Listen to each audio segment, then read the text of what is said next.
Hi, my name is Tim. I'm an English teacher and I'm also a former IELTS writing examiner. I did that job for 3 years. I wanted to make a video to help candidates avoid some of the common mistakes which I saw as an examiner in the IELTS Academic Writing Task 1. So, the basics. The IELTS writing test takes 1 hour and you have 2 tasks. Task 1 gives you 1/3 of the marks. So you should spend about 20 minutes on it. Of course, it's your own decision how you allocate your time, but if you are spending 30 minutes or more, then you obviously run a risk of not writing enough or of sufficient quality on task 2. In this video, I'm talking about the academic writing test, not the general. So, what kind of task do you usually get in the academic task 1? Well, you will see some instructions. It will look something like this. As you can see, there is text, and below it there will be a diagram. This could be a line graph, a table or tables, a bar chart, a pie chart, or some combination of them. It could also be one of 2 other possibilities: a diagram showing a process, or 2 maps showing changes in a place, town, or city. So now we come to the first of our don'ts. Don't copy the instructions word for word. Examiners are instructed to ignore any text which has been copied word for word from the rubric. This may affect your grade. Do paraphrase it. That means changing more than just one word. It means saying the same thing in a different way. Don't copy the graph below or the diagram below. This may seem obvious, but a surprising number of candidates copied the word below into their answer. Let me just explain why that is wrong.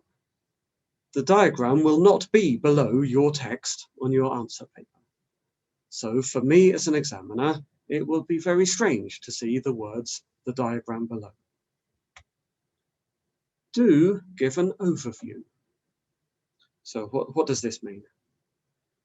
The idea of giving an overview is so that candidates can't simply mechanically narrate the figures or changes. You have to give some kind of general picture of what the data show. To help us understand this, let's look at a document called the IELTS Writing Band Descriptors. This document is publicly available on the internet. I'm showing the address and I'll add a link under the video. Examiners are given a slightly different version, but the basic ideas are the same. You can see that there are 4 different headings or categories. For each of them, the writing task is given a score from 0 to 9 by the examiner. The final band is calculated by averaging these 4 scores. Let's look at the first heading, which is called Task Achievement. Look at bands 5 and 6. What are the main differences?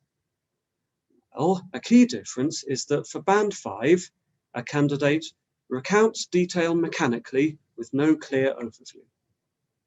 To get band 6 in this category, a candidate should present an overview with information appropriately selected. Do mention all the key features.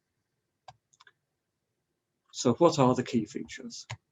Well, if the diagram, a bar chart or a graph, shows change over time, don't only talk about changes over time. Do also mention the absolute rankings. Here's an example. This is a task 1 question about Facebook and other social networks and the percentage of online adults in the USA using them. I saw many candidates answering a question like this who would say something like, the percentage of adults using Facebook rose by 5% over the period. The percentage of those using Instagram increased by 15%. The use of Pinterest rose by 16%. The end. Now, those are all true facts, but if they are all you say, then I as a reader am missing a key point. I don't know that, as you can easily see, throughout this period, Facebook had a much higher percentage than all the other sites. When you're thinking about what the key features are, one useful tip is to put yourself in a situation where you don't have this diagram in front of you, but another person is telling you about it. What would you need to know in order to roughly reproduce this diagram on paper? Well, those things are the key features. Do use appropriate tenses. If the data is about a point in time or a period of time in the past, use a past tense. Don't use the present tense. That may seem obvious, but quite often I would see people who wrote something like 67% of people use Facebook in 2013. This increases to 72% in 2015. Don't do that. This happened in the past, so use a past tense. If the time period is unfinished, that is, it continues to now, then I would expect to see the present perfect. Do check to see if some of the data is about the future. If so, I would expect to see a form which expresses expectation or prediction. There are lots of forms like this in English. I'm showing some of them on the screen now. It is predicted that something is expected to rise to 20%. Something is forecast to reach 70 million. Again, it may seem obvious that you should use future forms to talk about the future, but more than once I had candidates who used present tenses for that purpose. Don't do that. Do vary your grammar structures. To get the higher bands, examiners will look for evidence of an ability to use a range of grammatical structures. If we look again at the band descriptors, let's go to the fourth category, grammatical range and accuracy. For example, I could say something like this. In 2013, 67% of people were using Facebook. By 2015, this had risen to 72%. So in this sentence, I've used different tenses, the past continuous and the past perfect. Do use paragraphs. Let's look again at the band descriptors, in particular at the second category, which is called coherence and cohesion. You can see that to get band 8 in this category, you must use paragraphing sufficiently and appropriately. If you only write one paragraph, then no matter how beautifully written it is, you won't get higher than 7 in this category. Use your common sense. 150 words is too many for one paragraph generally. Don't try to explain the data. You just have to summarize it. Sometimes candidates will look at a diagram like this and attempt to explain it. They might say something like, the percentage of users of Instagram rose from 13% to 28%. This was because Instagram introduced some cool new features in their app. That may be true, but it's not what you're asked to do.